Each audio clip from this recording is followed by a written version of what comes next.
Madam Chair, Yeah, parliamentary inquiry. the Honorable Abante. It is also a cherished tradition in Congress that whenever we deliberate the budget of a certain agency, that the head of the agency must be present. At this point in time, there are no staff here. The head of agency present on the office of the Vice President. And we only have a DBM here.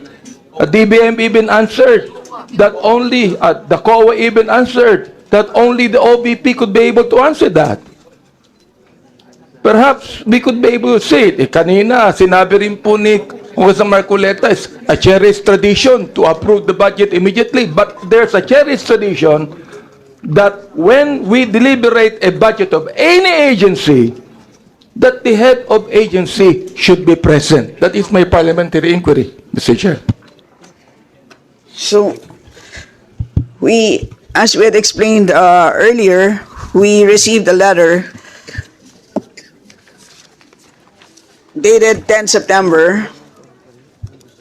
At doon sa liham na yon, pinaliwanag ng ating Vice Presidente na sinubmit na po niya lahat ng mga documents na sa tingin niya ay kakailanganin ng Kongreso sa ating pagkilatis ng kanyang budget. Yes, Madam And Chair. so, yun po But, ang sitwasyon natin sa ngayon. Pwede natin, pagkatapos ng ating interpellation, pwede natin desisyonan kung anong gagawin. Pero sa ngayon, ipapagpatuloy muna natin ang pagtatanong. Madam Chair, let me Honorable explain, Abante. no? But her letter, actually, na her not being present here, is an insult to this institution. When we had the last hearing, I even questioned her if this institution has the right to scrutinize the budget, and she even failed to answer. My goodness, I think that her writing a letter to us telling us that she has completed this, she still must be present, Madam Chair. And because she is not present, she is actually insulting the second institution that should scrutinize the budget of the Vice President.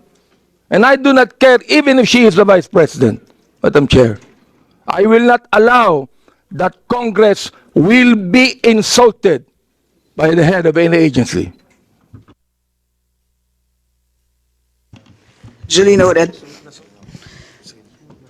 But Madam Chair, whatever your decision might be, I would concede to it. Salamat po. Please proceed. Thank you, Madam Chair, and salamat kong Benny. Akala ko po ako yung subject ng point of inquiry ninyo. Natakot po ako doon, pero salamat po. And I share the frustration and lament that. And actually, as you can see based on my interpellation, although, yes, we're able to get these questions out in the open, wala po tayong actual sagot na nakukuha, unfortunately. And this is by no fault of the COA. We appreciate your attendance here and your answering to the best of your abilities. But it's just that precisely the questions here relating to the budget of 2025, understandably, you will not be able to answer. With that, Madam Chair, I have other questions here. And suppose at this juncture, lahat na po ito ay directed po doon sa OVP. But Chair, But Madam before Chair. you begin, point of order, Madam Chair. what is your point of order? And what is the rule being violated? I do realize the kindness of our colleagues here. And I really appreciate that kindness, Madam Chair. But we are facing a blank wall. My goodness, without the presence of any of the officers and officials of the Office of the Vice President, we are facing a blank wall here, Madam Chair. And that's my point of order, because I really appreciate the kindness of my colleagues here in this briefing.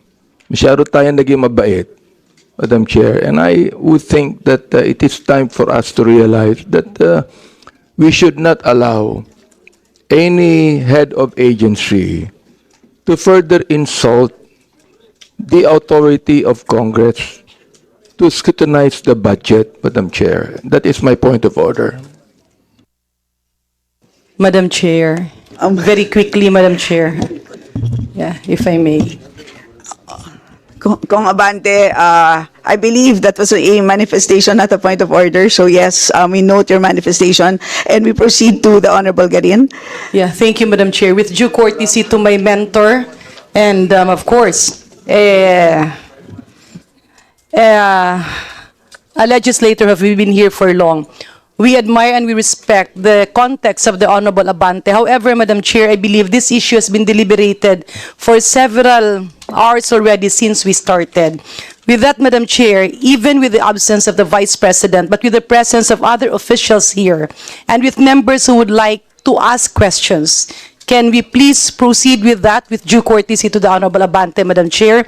Because we also have other meetings to attend to and we have a lot of members listed. So with that, Madam Chair, I hope that we put a period on that issue. Maraming salamat po. Yes, and let me just, thank you, Honorable Garin, and let me just add a few more points. First is, kung naalala niyo po, nung huling hearing, yung ating representative mula sa COA, yung si Assistant Commissioner Juliano, ay wala siya masyadong naibigay na information dahil hindi naman po siya yung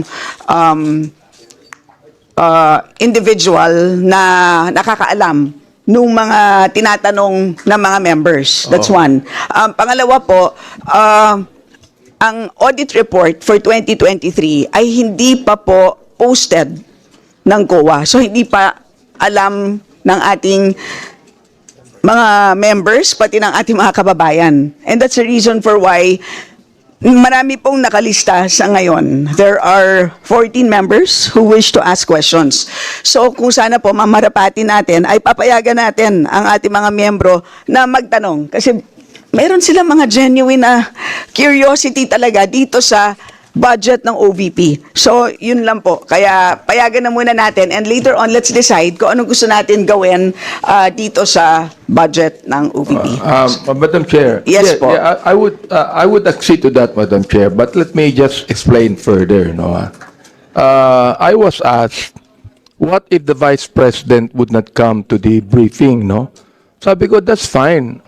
As long as other officials of the OVP that could be able to answer us concerning the budget would come, Madam Chair.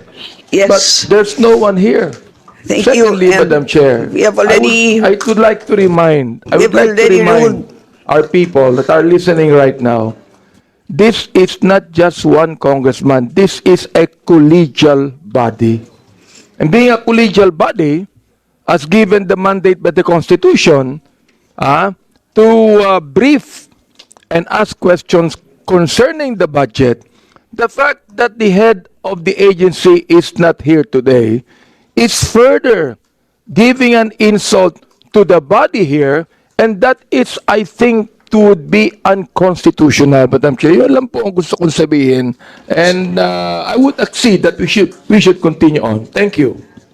Salamat po. And again, continuing with the proceedings does not mean that this is an acceptable situation. Ang sinasabi lang po natin is, let us take advantage of the presence of our very hardworking members of GOA and DBM.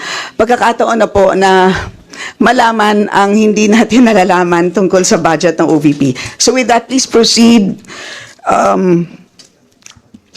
Sorry, I have not yet recognized the next to interpolate from the minority. We have the Honorable Arlene Brosas.